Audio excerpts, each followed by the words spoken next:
Olá, meu querido aluno de BTA, sejam todos muito bem-vindos à nossa sexta aula de nutrição de animais. O tema da nossa aula hoje é manejo alimentar e nutricional em monogástrico e ruminantes. Lembrando que na aula passada, na quinta aula, nós tratamos do manejo alimentar e nutricional em monogástrico. Hoje nós estamos acrescentando aí ruminantes. E vamos dar continuidade falando aqui dos monogástricos, especificamente os suínos. Lembrando que o suíno é um monogastro onívoro, tem uma limitação na fermentação pós-gástrica, tá? Possui um estômago simples, como eu falei, similar aí ao estômago humano, tá?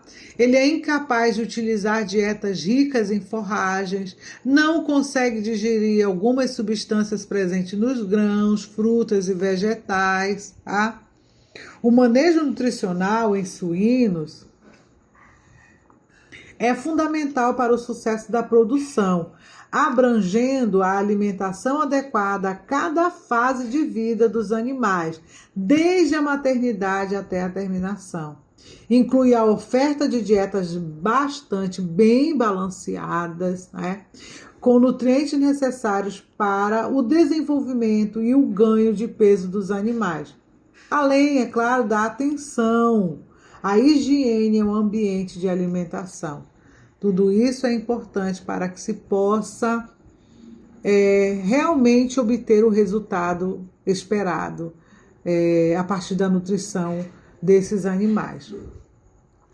É interessante perceber que os suínos, o manejo nutricional deve ser fornecido de acordo com as fases de desenvolvimento do animal. Então, nós temos aí a maternidade, tá? Que é o setor onde as mães, né, as gestoras, a porca, ela tem a aparição das crias. Esse setor, ele deve ser limpo, higienizado, né? As mães devem ser lavadas de modo a evitar a contaminação tanto dela quanto das crias, né? Que mais? Deve-se promover um setor aí que tanto a mãe quanto as crias tenham um conforto térmico. Lembrando que a mãe, ela tem a temperatura corporal diferente das crias. As crias têm a necessidade de uma temperatura corporal um pouco mais elevada. Por isso aí se tem o escamoteador, onde as crias recebem aí um setor com uma temperatura mais agradável a elas, enquanto que a mãe fica um pouco mais distante, porque a mãe tem mais temperatura corporal, né? Ela guarda mais temperatura corporal no seu corpo, ela quer dissipar calor e os filhotes querem ganhar calor. Então, nós temos aí a maternidade e a creche. A creche é uma instalação onde são alojados os suínos após a desmama e eles permanecem nesse setor de 4 a 5 semanas. Deve-se dar preferência a alojar os leitões por leitegada em lotes mais uniformes possíveis aí, né? Com 20 leitões no máximo, para que os animais tenham maior conforto. Lembrando que é importante separar animais por lotes uniformes para que não haja competição na hora da alimentação, um coma mais que o outro e um deles possa ficar até sem comer, de modo a vir a perder peso e até morrer. Então é importante dar atenção inicial nessa fase. Os animais devem receber ração inicial, devem ser vermifugados e acompanhados. Na fase aí da maternidade e creche, a dieta para os leitões nessa fase deve ser rica em nutrientes e fácil de digerir, tá? Leite, né? Concentrado proteico, como a soja, por exemplo, e outros ingredientes aí que promovam o crescimento e o desenvolvimento do animal, tá? E aí a gente tem o crescimento. A fase de crescimento e terminação pode ser junto, né? A fase de crescimento e terminação também é conhecida como fase de recria e terminação. Os leitões vindo aí da creche permanecem nesse setor até o abate. Eles devem ser alojados em baias, de preferência, aí formando os mesmos grupos lá da creche. Lembra que eles estavam uniformizados, recebiam a ração comum a todos, né? Eles estão crescendo ali no mesmo peso, né, aproximado, então de modo que não tenha competição demais entre eles, e aí eles são mandados para cá em grupos vindo lá daquela fase, justamente para manter a uniformidade do lote, tá? Os produtores eles devem fornecer ração de recria até completarem 55 a 60 quilogramas do peso vivo, tá? Dos 55 a 60 quilogramas do peso vivo, devem fornecer ração de terminação, tá? Até o momento do abate. O abate deve ser feito aí em torno de quando o animal atingir aí 100 quilos do peso vivo, tá?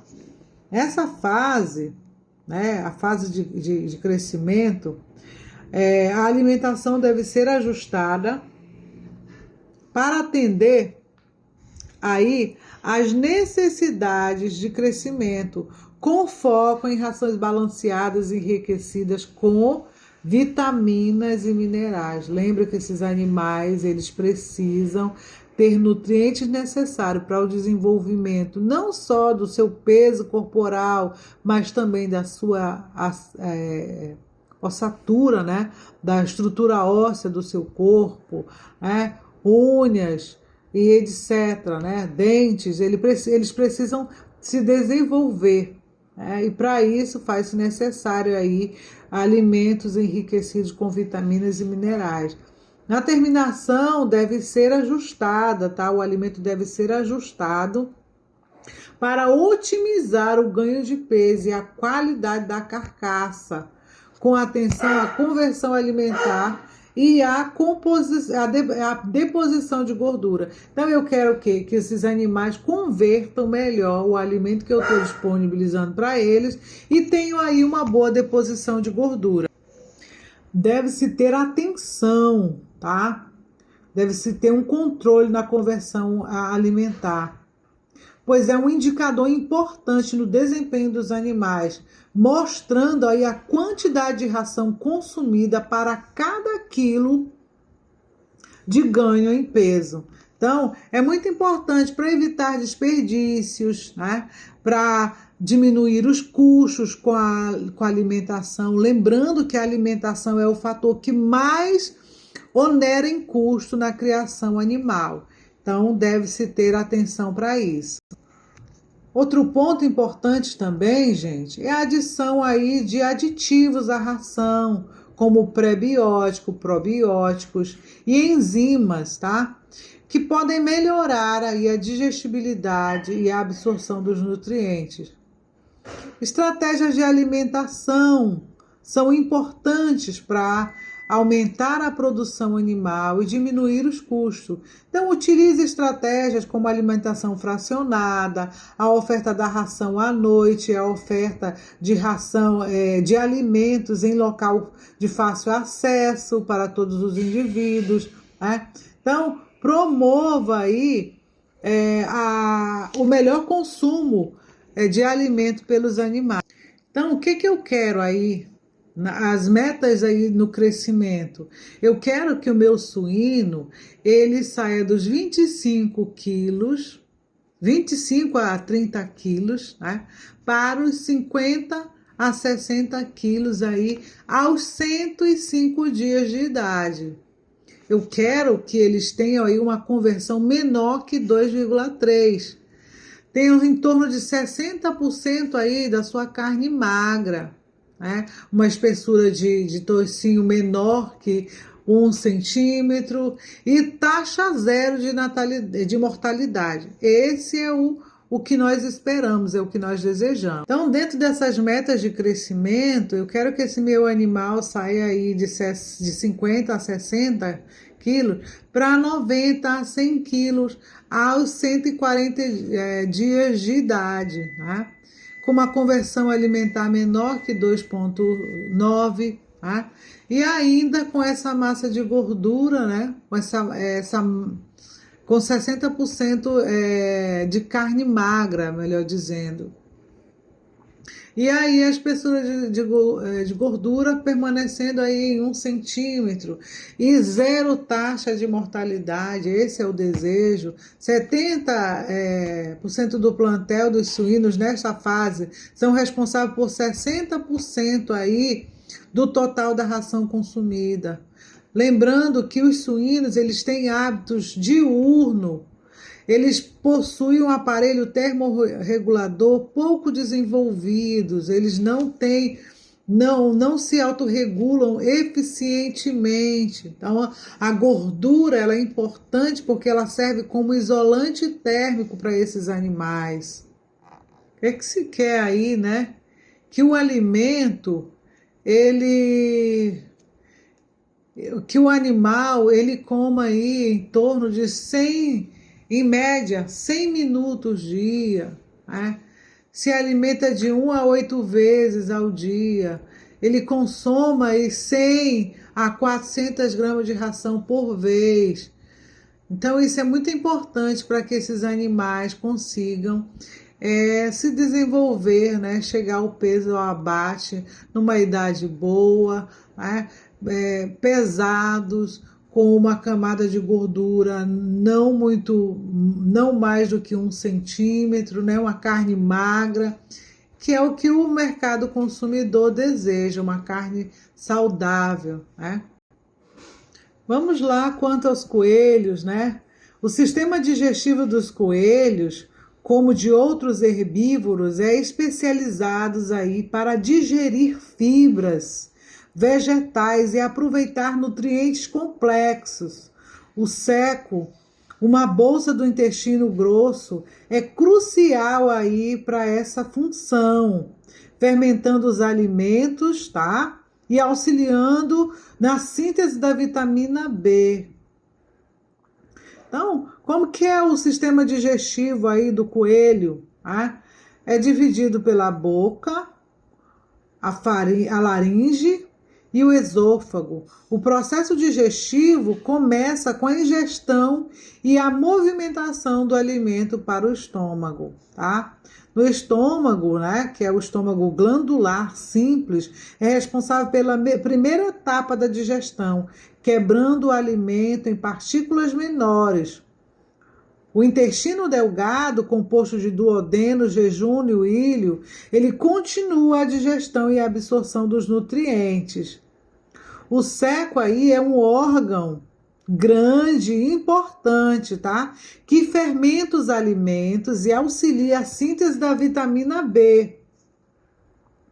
O intestino grosso, incluindo o colo, o reto, é o local aí onde vai ser eliminadas as fezes, né? Então, a secotrofia, né? Os coelhos, eles produzem e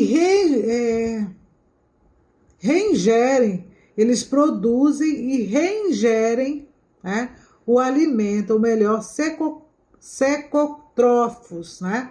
Eles são secotróficos, porque eles ingerem o alimento e aí depois eles vão comer, né?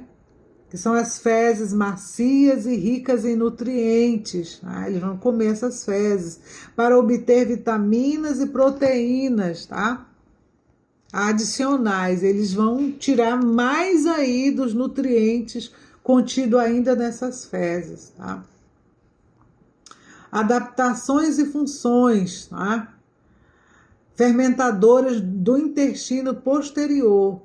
O seco permite que os coelhos aproveitem melhor os alimentos vegetais, especialmente as fibras, Os dentes dos coelhos são adaptados para triturar e raspar os alimentos vegetais. Eles têm aí uma microbiota, a microflora intestinal dos coelhos, ela desempenha um papel importante na digestão e síntese dos nutrientes, tá? O sistema digestivo delicado, tá? Dos coelhos é sensível e pode ser afetado aí por problemas como o ilho paralítico. Tá? Então é muito importante a gente ter atenção aí a isso. Então, o manejo nutricional dos coelhos, sendo eles herbívoros não ruminantes, requer atenção à dieta, que deve ser baseada em fenos, ração peletizada e vegetais frescos. O feno é essencial para o sistema digestivo desses animais. A ração ela fornece aí nutrientes e os vegetais completam aí a dieta.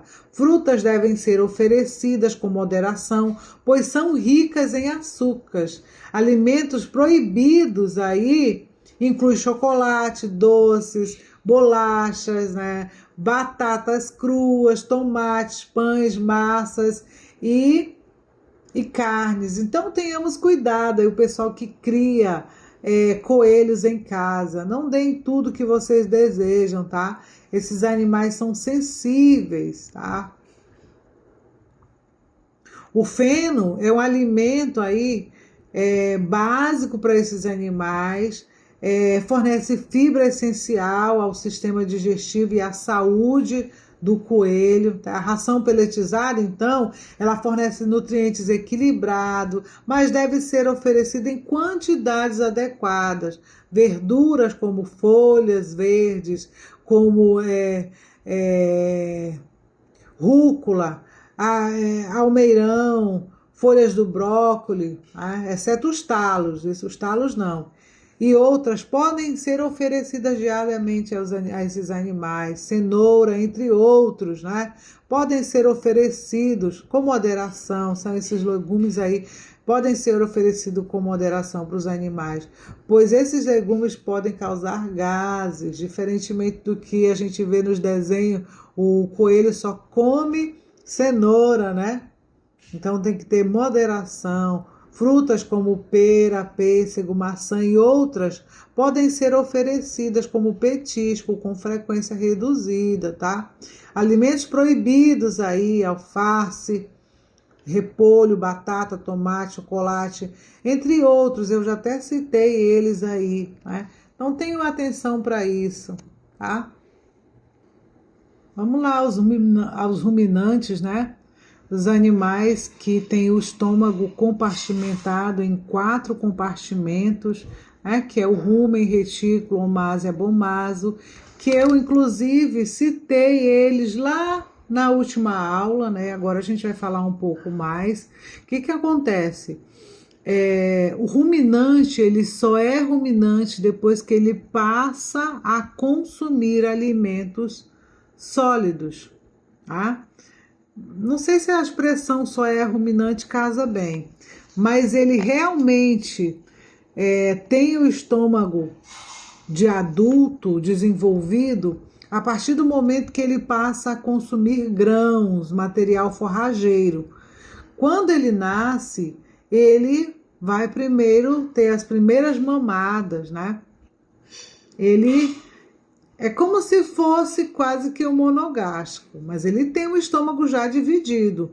Só que o abomaso dele é o compartimento mais desenvolvido, que é onde o leite fica armazenado. Tá? Com o passar da primeira semana ali, segunda semana, até os próximos meses ali, 3, 4 meses, você percebe que com a introdução dos grãos, o que acontece? O abomaso diminui e o rumen começa a se desenvolver, ele cresce. E aí daqui a pouco, quando ele se torna um animal adulto, o abomaso fica consideravelmente bem pequeno e o rumen toma a maior parte do estômago, né? Ficando aí, então, o abomaso, o omáse, o retículo, as partículas menores, e o rumen, a parte maior, né? A parte maior do estômago do animal. Isso acontece com a introdução aí da nova dieta do animal. Lembrando que ele, ao nascer, ele vai mamar o leite da sua mãe, né? E com o decorrer do tempo, ele precisa, então, se alimentar de material forrageiro e de grãos. E isso faz com que as papilas ruminais, elas passem a se desenvolver, né?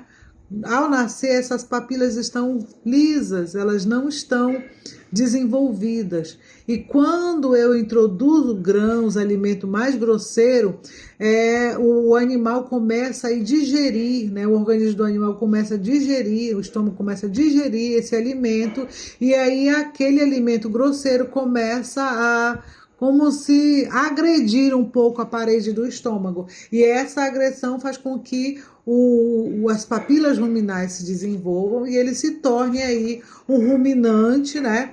Agora, com a presença de micro-organismos, né? Que são as bactérias, os protozoários e os fungos, e essas bactérias, protozoários e fungos, ou melhor, esses micro-organismos de modo geral, é que vão degradar o alimento. E eu preciso, na verdade, alimentar esses micro-organismos ruminais, tá? Quando se fala em ruminante, eu estou promovendo alimentos que alimentem os micro-organismos ruminais. Se os micro-organismos ruminais estiverem bem, o animal hospedeiro estará bem, tá? Porque eles que degradam o alimento, e aí os nutrientes desse alimento são absorvidos pelo organismo do animal. Então, a nutrição de ruminantes aí é o estudo e prática da alimentação adequada para esses animais ruminantes, que são, quem são eles? Eu falei lá na aula anterior, são os bovinos, né? Os caprinos, os ovinos, tá? E a gente inclui aqui também os búfalos, são os animais mais conhecidos, são esses: bovinos, caprinos, ovinos e búfalos, né? Os ruminantes, que possuem um sistema digestivo aí mais especializados para processar forragens fibrosas, né? Então eles conseguem aproveitar o alimento que o homem não consome e convertem esse alimento, né, um alimento teoricamente barato, eles conseguem converter esse alimento em proteína de alto valor biológico, que são as carnes e os leites que nós consumimos, o leite que nós consumimos. E aí a gente tem os derivados, né, do leite, né, as carnes processadas a partir de tudo isso aí. Essa busca aí por equilibrar as necessidades nutricionais desses animais, fornecer-lhes a quantidade, a qualidade de nutrientes necessários para o seu crescimento, produção, né? Seja essa produção leite, carne, lã, pele, couro, seja lá qual for. E a gente quer aí promover com essa alimentação saúde, né, para esses animais. Esses animais, estando saudáveis, em equilíbrio térmico, em conforto, né, bem-estar ambiental e térmico, boa alimentação, boa genética, um conjunto de coisas vão fazer com que esses animais convertam o alimento consumido, né, de uma maneira mais eficiente, né? Não adianta nada eu ter animais de excelente genética, promover boa sanidade para os animais, ter uma instalação top de linha e não promover uma alimentação adequada para a categoria animal, né? Para a espécie animal, para as exigências nutricionais daquele animal, quanto à temperatura, quanto à alimentação. Então eu tenho que ter atenção a tudo isso, né? O ambiente que eu estou criando esse animal é propício para ele?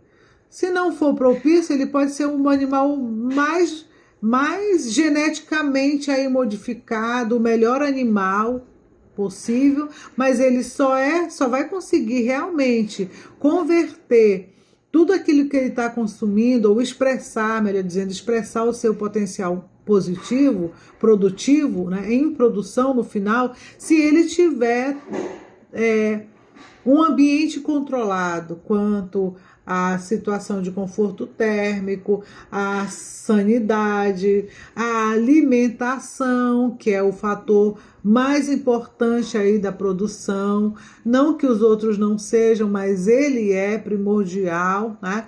Lembrando que temos que promover uma alimentação para os animais de boa qualidade, em boa quantidade, que seja de certo modo barato, tá? Então eu posso lançar a mão de subprodutos, né, dos coprodutos aí da agroindústrias. Muitos deles já foram analisados. É só procurar aí os trabalhos de pesquisas que vocês vão encontrar nas universidades, nos periódicos, né, nas revistas científicas. Tem inúmeros trabalhos utilizando coprodutos da agroindústria na alimentação animal, que fazem com que a criação animal, o sistema produtivo fique menos oneroso para o produtor. Tá? Outro ponto importante aí, os componentes da nutrição de ruminante, é que os ruminantes, eles têm afinidades, eles têm interesse por alimentos volumosos, como as forragens, como capim, silagem, feno, palhadas, que são a base da dieta de ruminantes e fornecem fibras importantes para a fermentação ruminal, motilidade ruminal, saúde do rumen. Então, as forragens, de um modo geral, são muito importantes. Os alimentos concentrados também, as rações, as sementes, farelos, os grãos, né? Eles complementam a dieta e fornecem nutrientes como proteína e carboidratos, tá? Então, tem muitos trabalhos que vocês podem encontrar a respeito disso, experimentos desenvolvidos na Embrapa, em várias unidades de pesquisa aí. É importante lembrar que o ruminante ele precisa receber proteína e carboidrato, né? Ele precisa ter níveis adequados para que o carboidrato seja aproveitado adequadamente e a proteína também. Um influencia no aproveitamento do outro, tá? Os micro-organismos ruminais, eles almejam proteína, eles esperam proteína cair ali no rumen para que eles possam degradar. Mas eles também desejam carboidrato, que é a fonte de energia, uma fonte de energia que vai estar lá ajudando aí na ação dos micro-organismos para retirada da proteína, para o aproveitamento da proteína. Pode-se usar também aí suplementos aditivos como vitaminas, minerais e outros que podem auxiliar aí na absorção e utilização dos nutrientes do alimento. Então, o que eu estou fazendo quando eu estou dando alimento para os animais? Para o ruminante. Na verdade, eu estou dando alimento para o rumen, a comunidade de micro-organismos que vivem lá dentro do rumen, que é essencial para a digestão das fibras, né? Das forragens fibrosas. Tá? O processo de digestão em ruminante, a fermentação ruminal, ela acontece com a ação das bactérias, protozoários e fungos no rumen, que quebram aí as fibras e liberam nutrientes, tá? A absorção dos nutrientes, ela acontece no intestino delgado, com os produtos de fermentação ruminal e com os nutrientes de outros alimentos absorvidos, tá? O metabolismo aí, ele acontece, a utilização de nutrientes absorvidos para as necessidades metabólicas do animal. Fatores que influenciam na nutrição, tá? O tipo de animal, ele influencia. A nutrição de cada espécie, raça de ruminante deve variar. Ela vai variar, ela pode variar, melhor dizendo. Não é deve, ela pode variar.